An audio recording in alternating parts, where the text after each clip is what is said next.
are paving the way for a new era of financial security and growth. Thank you very much for support as we embark on this exciting journey together.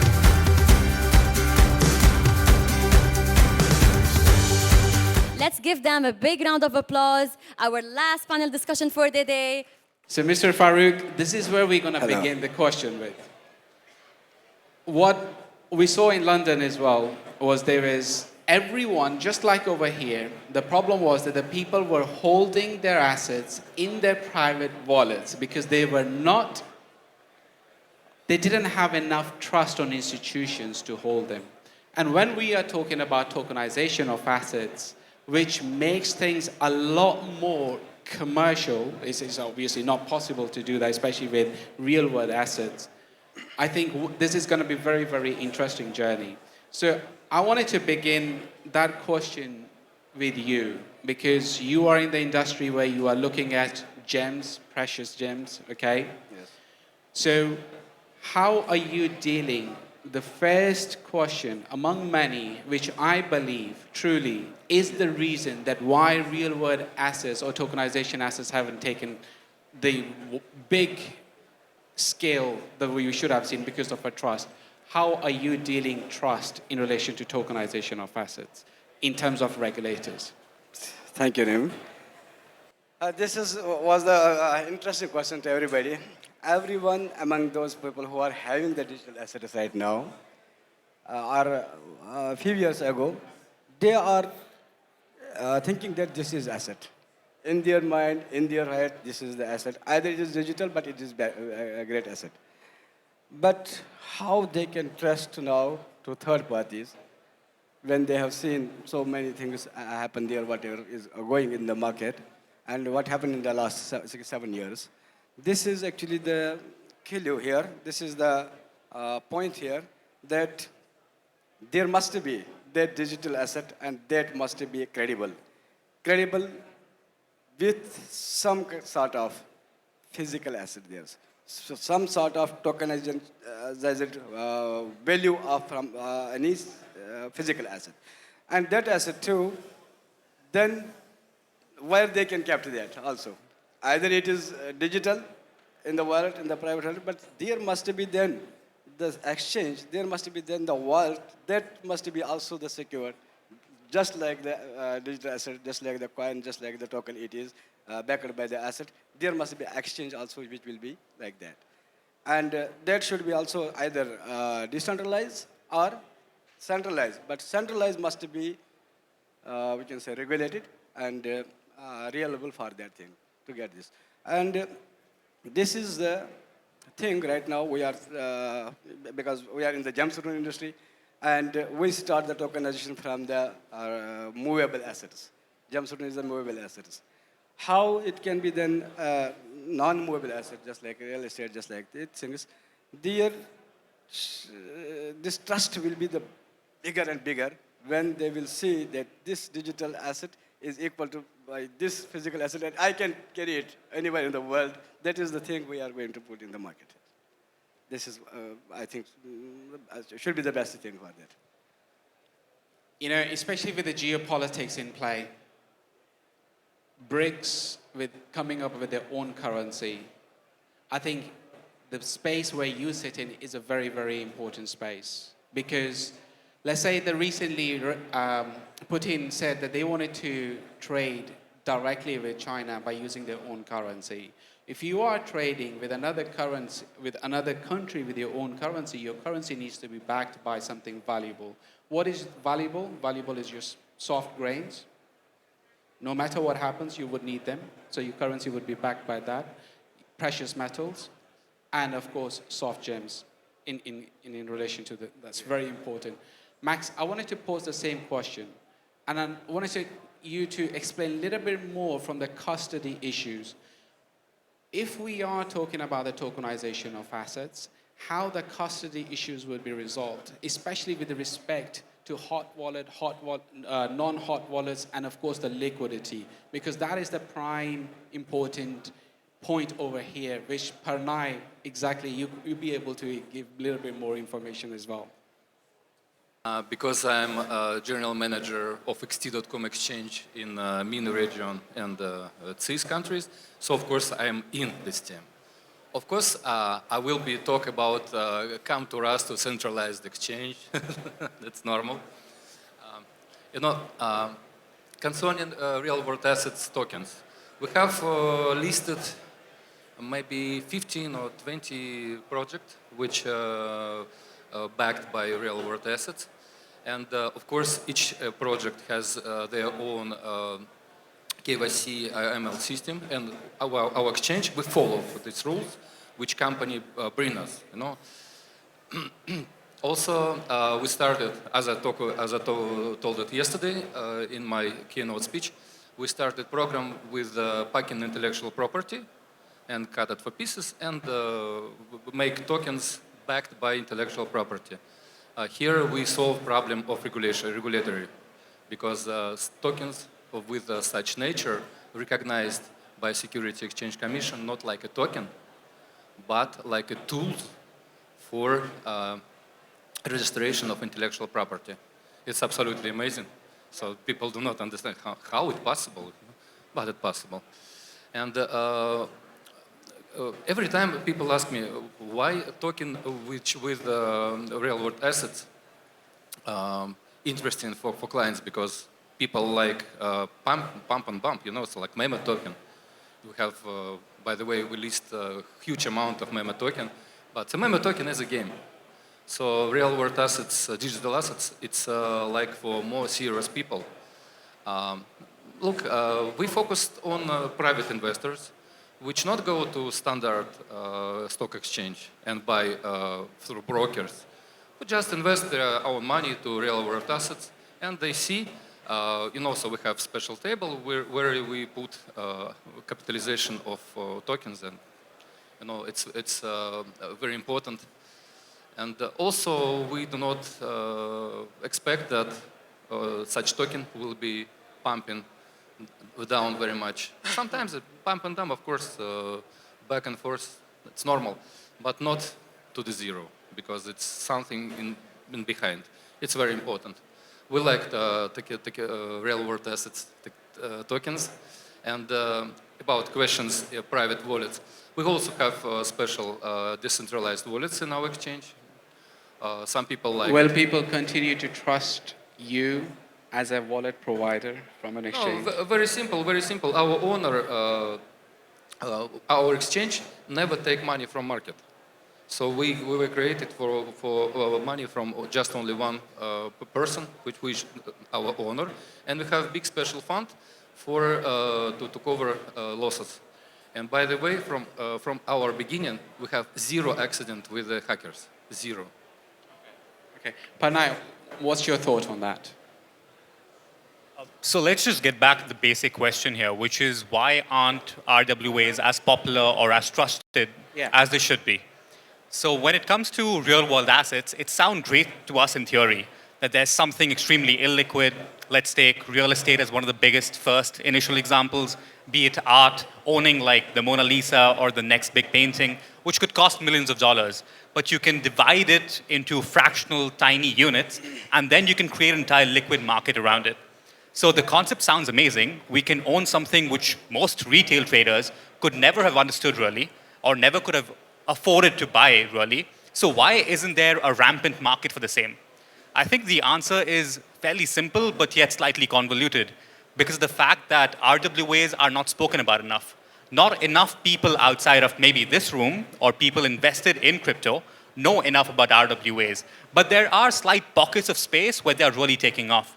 For example, socios.com, which are basically fan tokens for clubs, for football clubs especially. So if you support, we all probably support some club or some team or the other, and we would all like to be part of the voting process, for example, to vote for the next president, to just tell people that, yes, I am a part owner of XYZ club or whatever. So in those certain tiny use cases, these markets are really growing because they are emerging as like the innovators.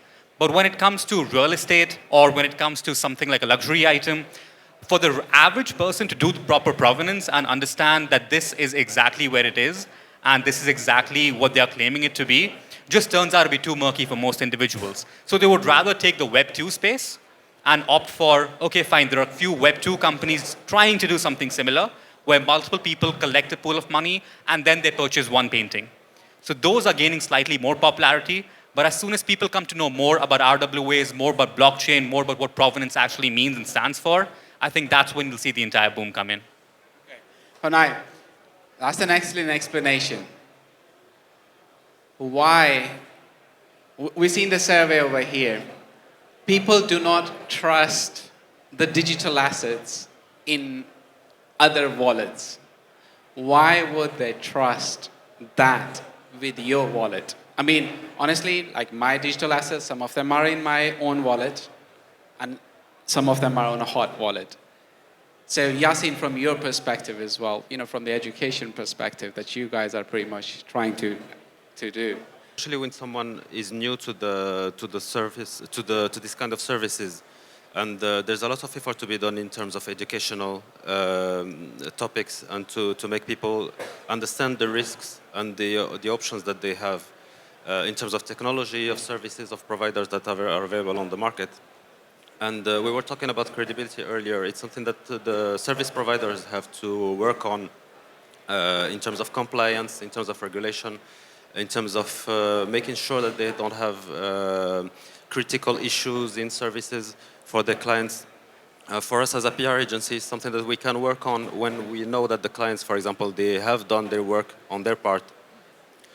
That's when we can do our job and make people trust the brand, for example. So there's a lot of work to be done on both sides, from the side of the service provider and from the side of the marketing or the PR agency, to be able to create the trust and credibility in front of the public. So it's really true that education is a really critical part. So people have to understand all the aspects, the risks, and the options that they have before being able to take a decision. How many real estate investors are here in our crowd? Any of you holding real estates? And of course, the yield, which is like when you buy the property, you rent it, then you have a return, that's been massively impacted. A great example of that, like what we've written in the article was like, I think this was pre-COVID, when you go to JBR and you see massive commercial units empty. The problem was high returns were promised to landlords, and landlords, in order to have those higher returns, they were promised to get bigger rent. But the actual tenant couldn't afford that. So tokenization of assets from the educational perspective would have made a lot of sense, because you have tenant which cannot afford to pay higher rent. You have a landlord who is sitting to expect higher rent. If you tokenize that, you have a liquidity trap. If you tokenize that, then you create immediate liquidity out of that. Farouk, I wanted to get back to you, and I'm fascinated with geopolitics, how the world is moving in relation to away from the dollar-denominated trade world with the new ones. Could you please help us? Do you think there would be a time, are we moving forward? Because look, Russia had 2,600 sanctions. 2,600 sanctions. I don't know if anyone been to Russia. You can buy new Rolls Royce, you can buy everything in Russia. They've avoided pretty much everything. They have a GDP growth of a 3.36%, better than the UK, better than any other country. And this is the country which had a 2,600 sanctions on them. How they did it was obviously because massive amount of gold that they have. Really? Now, could you please help me to understand, and our audience, with your assets, with your gems, how likely are they to become part of the basket for these particular countries which are trying to move away from the dollar-denominated world, especially if we talk about Trump coming and then the trade tariffs and all of that war coming into the play? See, first, when we were telling about the trust first, same thing will come here again. Uh, we are already known that we are bridging the gap between the physical and the digital asset. It is the actual responsibility of the BST group. What everyone, every media is telling that we are bridging this gap. But there is not only the one connection to make that trust. It is a single connection, and we made this. Not a single person can make this. There are so many parts. The first part was there that there must be a blockchain. That should be on the UAE consensus, and that should be a DAO based for the public. And we spent much more time for that, and we developed that. Now it is decentralized, it is open for everyone, everyone can use that. Either they are having token or they want to develop token or they will use our token. This was the first thing. Second thing, this gap and this trust, we have to prove. If we tell in the media until the by tongue, we can tell no. We have to prove it by the activity. We have to show that.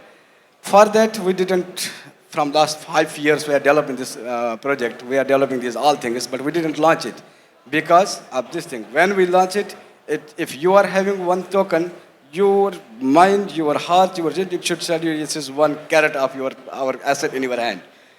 For that, we were trying that there must be regulation, there must be the governments who will keep our asset with them, and they will give us a receipt that this much of amount of the asset is lying in the treasury of the government, and BST is going to allow this type of tokens. But that didn't happen till 7 years. Now we decided we will sell out. We will keep that in our custody, and we will sell out that in the auctions and buy back the tokens from the market and burn them. This was the best option for that. Now we are telling about the BRICS.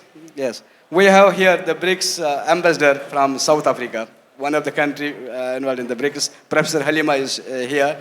She came from South Africa yesterday. She is the BRICS ambassador also.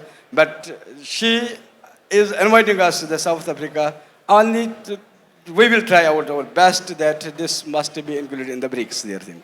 These are the 3 things. Fourth thing we want to, the trust and this gap and the wallets. Yes, of course, when you are having your assets in your wallet, either it is centralized, either it is decentralized. I told you, first of all, everyone have to prove themselves. FTX was doing something better and better in this. But I lost a lot of money in FTX. I lost over 40. FTX was doing whatever. And now the centralized exchanges, how they are. But there must be a different value for the digital asset and the physical asset. Say in our exchange and in our wallets, if you are having $1 million worth digital assets, and something happened to your wallet, something happened to that, but your physical asset is safe besides our tragedy, beside the government, that can be then solved. Only some digits went here and there, but actual value is saved anywhere. That is why the people right now are trusting only the banking, in the banking system. When we go to the history, no one was, in the earlier stage, was ready to deposit a single penny in the bank. But later the bank have given the trust to the public because government has accepted it. Same thing here, to get that trust. What the BSC group did, we did that. Public will not trust directly to the digital assets, direct to the exchange, direct to the wallets ours. Let us start by the banking.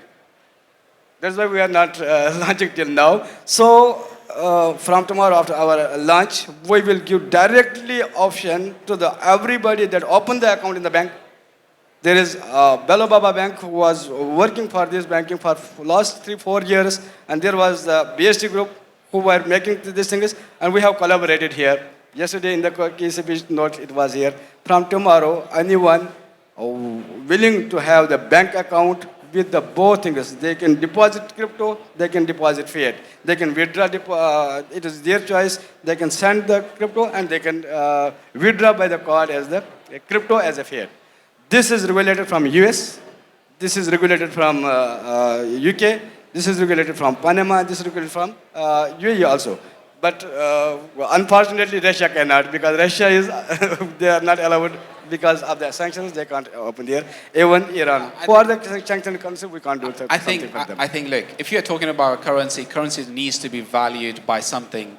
Russia holds so much gold and soft grains and everything else. So your precious gems will become the part of the equation if there is another currency. Of course, we have in our exchange several stable coins, but usually when you have real world asset, you connect coin to this asset. This asset is sometimes growing, usually growing, maybe 90% it's growing. So there are several projects which tokens connected not only to gold, not only to gems, so maybe sometimes even copper, so even something in the ground, So I have a project in work nowadays where some Canadian company has a huge amount of deposit and they want to tokenize it as an investment away. Without a stable coin, not interesting, so not interesting. I remind the time when it was 2017 when we bought blockchain, when we bought Bitcoin on cash, and so that was rate is growing back, and so so 15 minutes of blockchain operation sometimes rate was a little bit higher on the residents should pay a little bit more, So in stable coin there is not such problem. And thank you very much to say a few words about Russia because I just came back from Russia. I was in holiday with my family. So sanctions has two sides. First of all, trying to be worst sanction country and country which made sanctions, also problem. So in Russia nowadays there are not Coca-Cola, there are not McDonald's. They have different types of, instead of Coca-Cola and Pepsi-Cola, we have maybe 10 different beverages, the same like Coca-Cola and Pepsi-Cola. McDonald's, the same places are not bad, the same McDonald's, absolutely. So nothing happened, So, but problem with the people, because for people this is a problem, yeah. And also, everyone wants to finish this war, of course. Everyone does want to, but look, the GDP numbers speaks truth. You can't deny the data. If the data is telling you 3.36% is the GDP growth, and we can't see that in the US or in Europe or in the UK, everything just goes out of the window. But now, you wanted to take the same question or have one really interesting question for you? Which one do you want to do? I'm okay with either, but... Okay, I'll give you another small one. I'll take the same one up just for a second, though. Okay, sure, because stable coins, in this particular regard, are really interesting.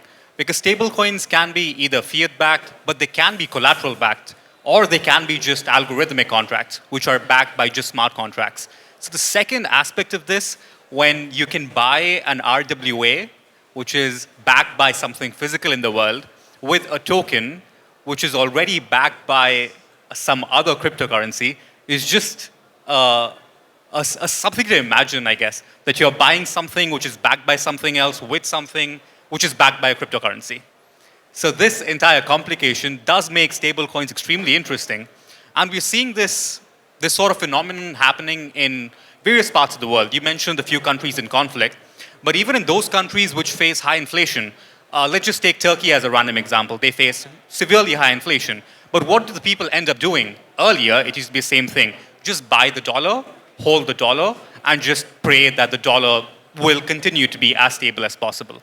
But right now, if we look at the trends in whenever major conflicts are emerging, we're always seeing spikes in cryptocurrencies as well, where people are now opting more and more to either buy stable coins or to buy cryptocurrencies in USDC or USDT forms.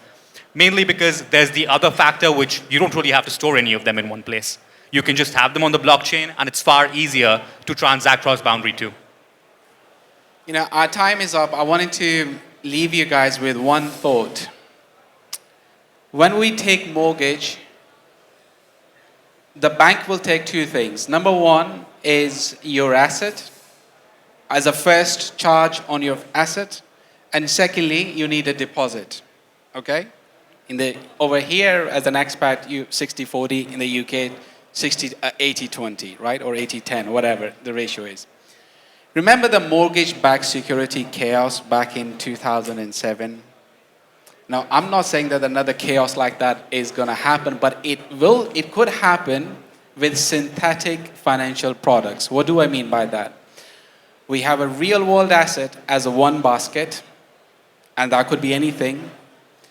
And then we could have within that the actual security, your property. You combine them together. Within the real-world asset, you could have gems, you could have anything in that. And then the liquidity from those synthetic products, where the market would go from there onwards, is going to be amazing. But gentlemen, I wholeheartedly wanted to thank you, and it has been a pleasing pleasure to host you on my panel. And thank you everyone for staying this late. Please give them big hands of applause.